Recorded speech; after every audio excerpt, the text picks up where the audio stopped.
Hello everyone, आराधना degree college की online classes में आपका स्वागत है। आज हम बीएससी सेकेंड ईयर की सेकेंड पेपर ऑर्गेनिक केमिस्ट्री पढ़ेंगे। ठीक है, आपके बीएससी सेकेंड ईयर में भी जिस तरह से फर्स्ट ईयर में 3 पेपर होते हैं, organic inorganic chemistry, organic chemistry और फिजिकल। ठीक है, उसी तरह से सेकेंड ईयर में भी आपके 3 पेपर होंगे, इनऑर्गेनिक, ऑर्गेनिक एंड फिजिकल। ठीक है, ऑर्गेनिक हम स्टार्ट करेंगे ऑर्गेनिक केमिस्ट्री, यानी आपका सेकेंड पेपर। ठीक है, ऑर्गेनिक केमिस्ट्री के अंदर आपकी फर्स्ट यूनिट है स्पेक्ट्रोस्कोपी। ठीक है, आपकी फर्स्ट यूनिट है स्पेक्ट्रोस्कोपी। सेकेंड यूनिट है आपके, सेकेंड यूनिट में आप पढ़ोगे अल्कोहल एंड फिनॉल।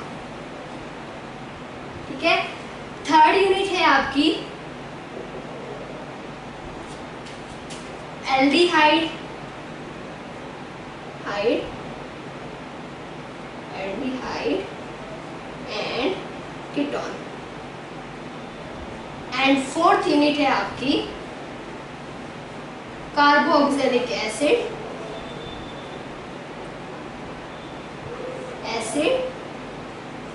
एपॉक्साइड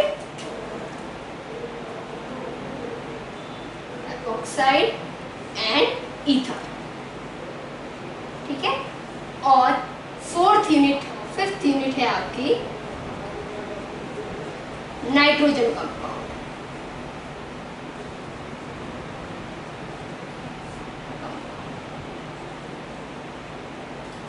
ठीक है, यानी ऑर्गेनिक केमिस्ट्री स्टार्ट करेंगे हम, और ऑर्गेनिक केमिस्ट्री की आपकी 5 यूनिट है। फर्स्ट यूनिट है आपकी स्पेक्ट्रोस्कोपी, सेकेंड यूनिट है आपके alcohol and phenol, third unit है aldehyde and ketone, fourth unit है carboxylic acid, ether and epoxide, और फिफ्थ है आपके नाइट्रोजन कंपाउंड। यानी इन चारों यूनिट के अंदर आप क्या पढ़ोगे, अल्कोहल एंड फिनॉल जो है, इन अल्कोहल फिनॉल के फिजिकल फीचर्स, यानी इनकी फिजिकल प्रॉपर्टीज क्या है, इनकी केमिकल प्रॉपर्टीज क्या है, इन सब के बारे में आप ऑर्गेनिक बीएससी सेकेंड ईयर की ऑर्गेनिक केमिस्ट्री के अंदर पढ़ोगे। ठीक है, यानी फिजिकल फीचर्स का मतलब क्या हो गया कि आप इसे कैसे प्रिपेयर कर सकते हो। ठीक है, आप किस तरह से इन्हें बना सकते हो। ठीक है, कौन सी रिएक्शन के थ्रू हम कार्बोक्सिलिक एसिड है या अल्कोहल है या फिनॉल है, इनको कौन कौन सी रिएक्शंस के थ्रू हम प्रिपेयर कर सकते हैं, वो सब किस में आ जाता है, फिजिकल प्रॉपर्टीज के अंदर। ठीक है, केमिकल प्रॉपर्टीज की बात करें तो केमिकल प्रॉपर्टीज क्या होती है कि वो कैसी रिएक्शन शो करेगा, वो कैसी रिएक्शन दर्शाएगा। ठीक है, यानी एल्डिहाइड है, अल्कोहल है, फिनॉल है, कार्बोक्सिलिक एसिड है, इनके अंदर कौन सी रिएक्शन होगी, एडिशन रिएक्शन होगी, ये एडिशन रिएक्शन बताएगा, यानी योगात्मक अभिक्रिया शो करेगा। ठीक है, या प्रतिस्थापन अभिक्रिया शो करेगा, कौन सी अभिक्रिया बताएगा, प्रतिस्थापन बताएगा या योगात्मक बताएगा। एडिशन योगात्मक के अंदर भी हम क्या देखेंगे, प्रतिस्थापन में भी क्या देखेंगे कि ये नाभिक स्नेही प्रतिस्थापन अभिक्रिया दर्शाएगा, नाभिक स्नेही प्रतिस्थापन अभिक्रिया दर्शाएगा, या नाभिक स्नेही योगात्मक अभिक्रिया दर्शाएगा, या इलेक्ट्रॉन स्नेही प्रतिस्थापन अभिक्रिया दर्शाएगा, या इलेक्ट्रॉन स्नेही योगात्मक अभिक्रिया दर्शाएगा। इस तरह से कौन सी रिएक्शन उनके द्वारा शो की जाए, कौन सी रिएक्शन वो बताएंगे, वो सारे के सारे हम किस में पढ़ते हैं, केमिकल फीचर्स के अंदर। यानी फिजिकल फीचर्स क्या हो गए, उन्हें कैसे प्रिपेयर किया जाता है। ठीक है, केमिकल फीचर्स क्या हो गए कि वो कौन कौन सी रिएक्शन बताते हैं। ठीक है, फिजिकल फीचर्स में और क्या बात करते हैं, स्टेबिलिटी की। ठीक है, कि उनकी स्टेबिलिटी कैसी होगी और कैसे स्टेबिलिटी को इंक्रीज किया जाएगा। ठीक है, उनकी विलायकता क्या होगी, कौन कौन से किस में घुलेंगे। ठीक है, वाटर के अंदर या अल्कोहल में डिसॉल्व होंगे कि नहीं होंगे, वाटर में डिसॉल्व होंगे कि नहीं होंगे, कंप्लीटली डिसॉल्व होंगे कि नहीं होंगे, या पार्शियली डिसॉल्व होंगे कि नहीं होंगे। ठीक है, इन सब के बारे में आप फिजिकल फीचर्स में पढ़ते हो। ठीक है, तो ये चारों यूनिट जो है, इन चारों यूनिट के अंदर alcohol, aldehyde, carboxylic acid, nitrogen compound. Nitrogen compound का मतलब नाइट्रोजन से जितने भी कंपाउंड बनते हैं, एग्जाम्पल एमीन हो गया, यूरिया हो गया, ये सारे के सारे इनके, ये एमीन है, यूरिया है, इन्हें कैसे प्रिपेयर किया जाता है, ठीक है। एमीन हो गया, यूरिया हो गया, इनकी कौन कौन सी, इसी तरह से ये कौन कौन सी रिएक्शन बताते हैं, एडिशन बताते हैं, प्रतिस्थापन बताते हैं, विलोपन अभिक्रिया दर्शाते हैं, ठीक है। ये सारे के सारे केमिकल फीचर्स हो गए। ये तो चारों यूनिट के अंदर, यानी बीएससी सेकेंड ईयर के अंदर ऑर्गेनिक केमिस्ट्री में आप अल्कोहल, फिनॉल, ठीक है, carboxylic acid, aldehyde, ketone, epoxide, ether, ये जितने भी कंपाउंड्स हैं, ठीक है, ये जितने भी अणु हैं, मॉलिक्यूल हैं, इन ये जो क्रियात्मक समूह है, देखो अल्कोहल भी क्रियात्मक समूह, ये सारे के सारे क्या है, फंक्शनल ग्रुप है। इन फंक्शनल ग्रुप के बारे में, ये फंक्शनल ग्रुप कौन कौन सी रिएक्शंस, इनकी फिजिकल और केमिकल प्रॉपर्टी की बात करते हैं, शॉर्ट फॉर्म में कहते हैं, उनकी फिजिकल एंड केमिकल प्रॉपर्टीज के बारे में आप ऑर्गेनिक केमिस्ट्री में पढ़ोगे, ठीक है। फर्स्ट यूनिट है हमारी स्पेक्ट्रोस्कोपी, ठीक है। तो स्पेक्ट्रोस्कोपी एक अलग से यूनिट हो जाती है। स्पेक्ट्रोस्कोपी एनालिटिकल केमिस्ट्री का पार्ट है। कौन सी केमिस्ट्री का पार्ट होता है? एनालिटिकल। देखो मेनली केमिस्ट्री की 4 ब्रांच होती है, ठीक है। ऐसे तो सब ब्रांचेस बहुत सारी है, पर मेनली कितनी है? 4, इनऑर्गेनिक, ऑर्गेनिक और फिजिकल और एनालिटिकल, ठीक है। तो एनालिटिकल केमिस्ट्री के अंदर स्पेक्ट्रोस्कोपी किसका पार्ट होता है? Analytical chemistry. या हम ये कहें तो स्पेक्ट्रोस्कोपी क्या है? स्पेक्ट्रोस्कोपी में क्या होता है? तो स्पेक्ट्रोस्कोपी के अंदर क्या किया जाता है, जो कंपाउंड होते हैं या मैटर होते हैं, ठीक है, कौन से जो अननोन होते हैं, ठीक है, ऐसे कंपाउंड जो अननोन होते हैं, उनका हमें पता नहीं होता है, उनकी क्वालिटी के बारे में, ठीक है, उसकी क्वांटिटी के बारे में, उनके स्ट्रक्चर के बारे में,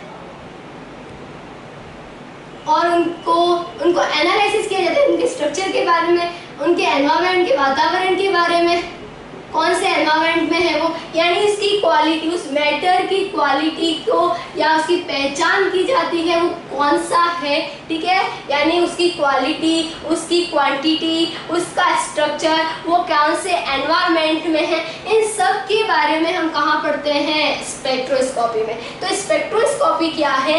एक अननोन मैटर को हमें क्या किया जाता है?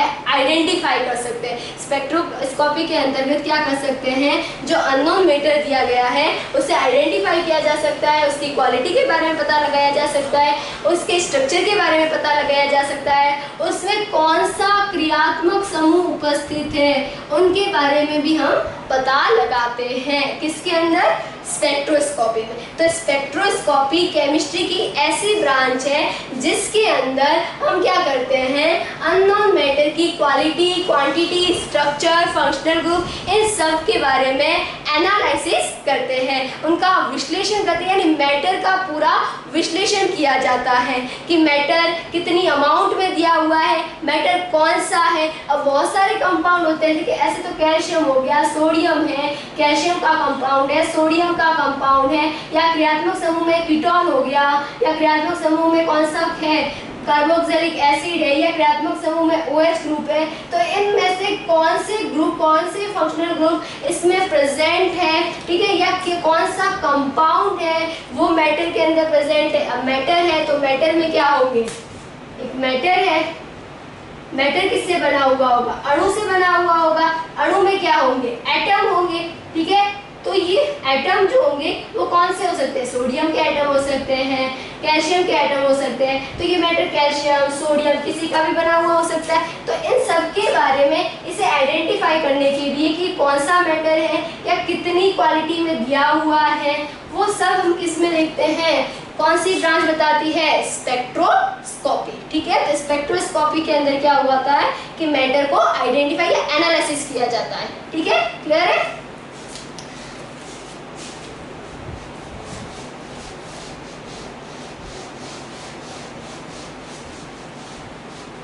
कैसे एनालिसिस किया जाता है, ठीक है। तो हम यूनिट फर्स्ट स्टार्ट करेंगे स्पेक्ट्रोस्कोपी, ठीक है। हम और केमिस्ट्री के अंदर ऑर्गेनिक केमिस्ट्री में कौन सी स्टार्ट करेंगे, स्पेक्ट्रोस्कोपी। ठीक है, तो स्पेक्ट्रोस्कोपी में क्या होता है कि स्पेक्ट्रोस्कोपी क्या है, एक केमिस्ट्री की ऐसी ब्रांच है जिसके द्वारा हम क्या करते हैं, मैटर की क्वालिटी, क्वांटिटी, ठीक है, उसका स्ट्रक्चर, उसको आइडेंटिफाई, उसकी पहचान, संरचना, ठीक है, मात्रा कितनी है उसकी, ठीक है, उसकी क्वालिटी कैसी है और उसमें कौन सा क्रियात्मक समूह उपस्थित है, इन सब के बारे में, यानी मैटर की जितने भी फीचर्स हैं इन सब के बारे में विश्लेषण करते हैं, एक्सप्लेनेशन, ठीक है, विश्लेषण करते हैं। वो किस में करते हैं, स्पेक्ट्रोस्कोपी में। तो स्पेक्ट्रोस्कोपी में क्या किया जाता है, मैटर की क्वालिटी, क्वांटिटी, स्ट्रक्चर यानी पहचान, क्रियात्मक समूह, कौन सा क्रियात्मक समूह है, उन सब के बारे में विश्लेषण किया जाता है स्पेक्ट्रोस्कोपी में। तो कैसे किया जाता है, यानी जो ये मैटर होता है ये करता है EMV, इलेक्ट्रो यानी कि विद्युत चुंबकीय विकिरण, ठीक है, जो विद्युत चुंबकीय विकिरण है उनके साथ क्या करवाई जाती है, इंटरेक्शन करवाया जाता है। किसके साथ इंटरेक्शन करवाया जाएगा, विद्युत चुंबकीय विकिरणों का किसी अननोन मैटर जो हमें दिया गया है उसके साथ इनका इंटरेक्शन करवाया जाएगा और उस इंटरेक्शन से हमें क्या मिलेगा, एक ग्राफ मिलेगा। क्या मिलेगा, ग्राफ मिलेगा।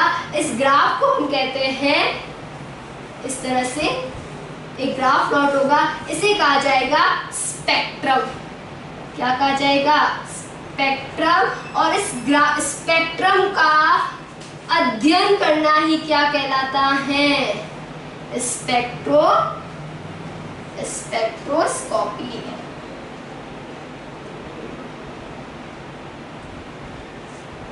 ठीक है, तो स्पेक्ट्रोस्कोपी किसे कहा जाता है कि केमिस्ट्री की ऐसी ब्रांच जिसके अंदर हम क्या करेंगे, इसकी क्वालिटी, क्वांटिटी, इनके बारे में पता लगाएंगे।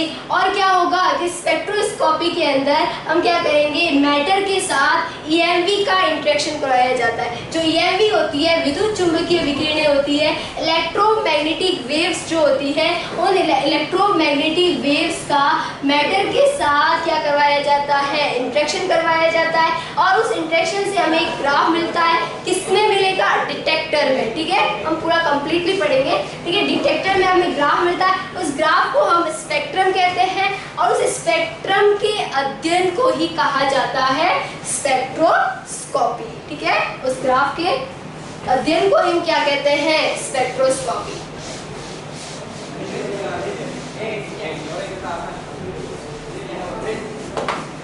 ठीक है, तो आपको कंप्लीटली इतना नॉलेज आ गया होगा कि स्पेक्ट्रोस्कोपी क्या है। तो स्पेक्ट्रोस्कोपी बेसिक नॉलेज ये हो गया कि स्पेक्ट्रोस्कोपी केमिस्ट्री की ऐसी ब्रांच है जिससे मैटर को एनालिसिस किया जाता है। और कैसे किया जाता है एनालिसिस, उस मैटर के साथ EMV का इंटरेक्शन करवा के, इलेक्ट्रोमैग्नेटिक वेव का इंटरेक्शन करवा के। ये इलेक्ट्रोमैग्नेटिक वेव क्या करती है, इंटरेक्शन करती है और इस इंटरेक्शन से हमें एक ग्राफ मिलता है और उस ग्राफ को हम क्या कहते हैं, एक ग्राफ प्लॉट होता है। इस ग्राफ को हम कहते हैं स्पेक्ट्रम कहा जाता है और इस स्पेक्ट्रम के अध्ययन को कहा जाता है स्पेक्ट्रोस्कोपी। ठीक है, इसके अध्ययन को क्या कहा जाता है, स्पेक्ट्रोस्कोपी। क्लियर है? ठीक है, अब आगे हम कल पढ़ेंगे। ठीक है, थैंक यू।